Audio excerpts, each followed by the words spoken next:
Hey everyone, got another episode here for you guys. Just gonna start off, get right into it. Here we got some matches with the Seth player. Let's see, ooh, bait out that focus attack with that sneaky dash in. And yeah, I gotta work on that. Doing the stand switches is pretty difficult mid-combo, but I got myself a counter hit focus attack here. And opponent doesn't go for a throw there. And yeah, you know, as I'm starting to play more of Gam, I'm starting to realize what his weaknesses are. And one of his weaknesses dealing with aerial approaches. As you can see there with Seth, he can just dive kick, and there isn't much Gen can do outside of the EX. I forget the name, the up kick, whatever it's called. I can meet him like in the air, but against a dive kick, it's harder to do since it comes out a lot faster. And my opponent was waiting for me to jump there. Yeah, see, it's kind of hard to deal with. Yeah, for the most of my Street Fighter, ooh, drop the combo there. That would have been sweet. For most of my Street Fighter life, I guess. Ooh, nice combo. Landed there. I've played mostly characters with DPs. Shoryukens, and I've never really liked characters with. Ooh, I'm just getting cute with the effects here. Never liked characters that can't deal with aerial approaches, so this is kind of new territory for me. I'm playing the same guy here, but he switches to Guy, and we played quite a number of games. I just recorded some of the best ones, the ones that make me look good, obviously. And yeah, I was playing this guy, ooh, nice anti-air, that I realized that Gen's weakness is the dealing with aerial approaches. Yeah, the opponent kept jumping in. Earlier games, he kept jumping in and had a hard time dealing with it. But that's why this game I do a lot of. Yeah, see, I knew he was going to jump there because of previous games. And yeah, one of the weaknesses of Gen is dealing with jump-ins, especially cross-ups. Like, not much you can do against the cross-ups. Ooh, that was so close, almost had it. Sometimes I was watching Cien play. Ooh, I landed there, nice. I was watching some footage of Cien back in the Ultra Street Fighter 4 days. And sometimes he would just completely dash under a jump-in to avoid it. And that's just something the character has to deal with. And yeah, see, I knew my opponent wanted to escape there because of previous games. I mean, at least Gen has answers, right? He's not completely dominated by the jump-ins. He's got some answers, albeit tricky at times. Here we got some matches against Oni. I think Oni is like the most popular character that's played online right now. I mean, he looks awesome. I don't blame people for using him.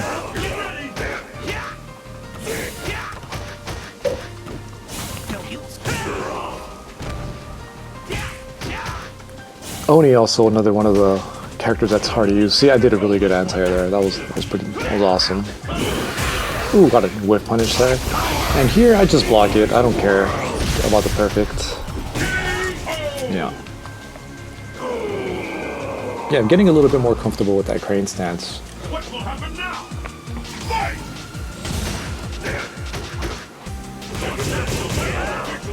And that's -3. I think my opponent can hit me with a Dragon Punch in that situation. Ooh, I do the combo, but I drop it, but it hits anyways. Once again, yeah, my opponent's mashing and he's not getting the DP out right. Yeah, me and this guy played a couple matches. But yeah, good games to everybody. And here, I'm just practicing my execution. Today was one of those days where my combos were not coming out properly, and yeah, just having one of those days. But it's okay. There will be more days, and still got a lot of practicing to do. Here I'm working on this link of the crouch of jab into standing fierce. That's one of the combos I dropped pretty consistently actually. So here I am, just working on that combo, working on my execution, spread it up for you guys so that it's not just a bunch of time. You're not spending too much time watching me just in the lab. But yeah, what else can I talk about here? I guess I can talk about my tournament. My tournament runs in the early around 2010, 2011. First tournament I went to was in a place called Fuddruckers. It's a restaurant. I think it's more common in places. I don't really know where it's common. I don't know. I've never eaten the food. All I know is that Fuddruckers, that was where I played my first tournament in Street Fighter 4. And yeah, at that point I was practicing a lot online, and I was going to my locals, and I was pretty decent. I got 4th place in my first tournament ever. I lost to a Blanca player, and then I also lost to an Able player. And I mean, I was playing a lot. I was going to my locals, getting 4th place in my first tournament. I was pretty excited about it. I was going to Wednesday night fights back when it was in God, where was it? Oh, Inglewood, at the Hollywood, not the Hollywood, but some casino in Inglewood. I forget the name of the casino. Oh, it's killing me. Yeah, I don't remember, but I remember playing James Chen there, and we played on stream one time, and he kind of just hit me with this really sweet frame trap with the EX, Cammy's EX slap kick into the Ultra one. That was really awesome. He caught me tagging, and that was pretty cool. Even though I lost, I was pretty hyped that, you know, I played against James Chen. I also remember seeing, I mean, there were so many players there. Like Alex Valle was there, obviously. I remember seeing Aris, the Tekken guy. I hated that guy. Aris was very loud and kind of obnoxious, but yeah, that was back then. But now his channel is called Avoiding the Puddle. If you haven't seen it, he is hilarious. I love his channels. He's so funny. But yeah, he's kind of an OG in the Tekken community. But yeah, it was really cool playing Street Fighter early on. And here I'm trying to incorporate some shenanigans into my game plan. I'm just trying to figure out the timing for the wall dive here. I need to work on this a lot more. Yeah, I'm also just exploring the move list during the crane stance. But yeah, I early on the local I would go to is called Don's Arcade here in the South Bay, in the Torrance area, and I would see a lot of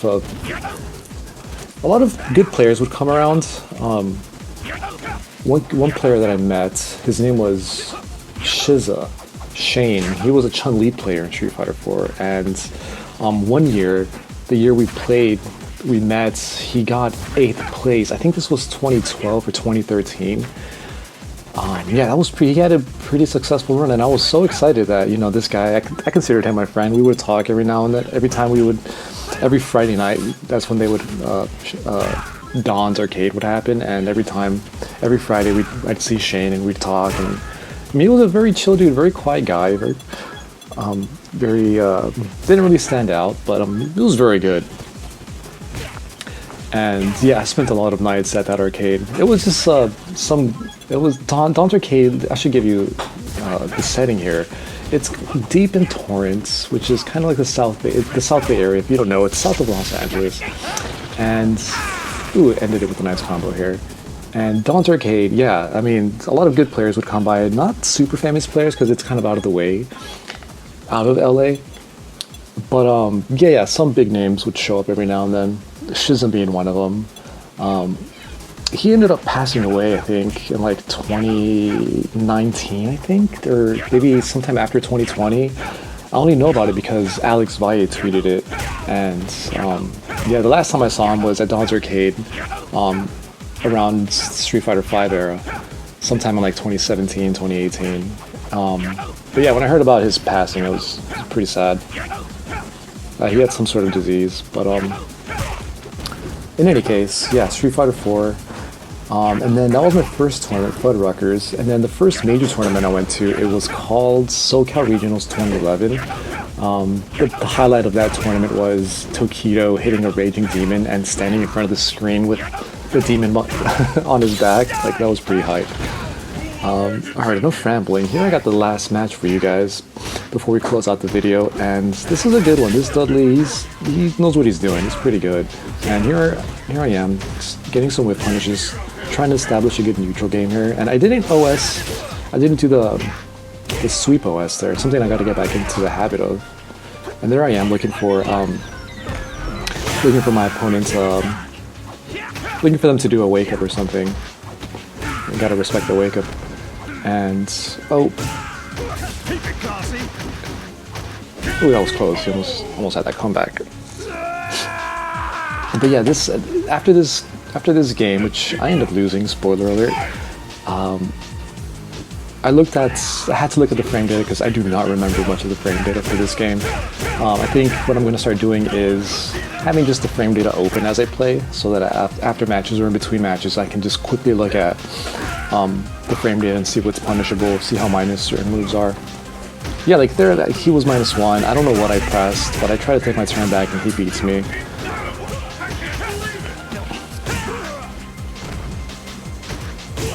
Ooh, I don't finish the combo there. Yeah, see, didn't anti-air in time there. And my opponent got free pressure. And he chips me out here. Yeah, I don't know if I could punish that. I should look into that. Didn't think to look at it the first time I saw the video. I think it might be like -3 or something. Ooh, hits me with the overhead. Nice. Yeah, Dudley can just delete your life so quickly. See, there I baited out the DP. Yeah, I'm respecting my opponent's wake up too much. I should go for throws more often. Yeah. Yeah, but all in all, good games. Had some good sets. Ran into some good players. And yeah, I got some stuff to work on, anti-airs and combos. And cool, see you guys for the next one.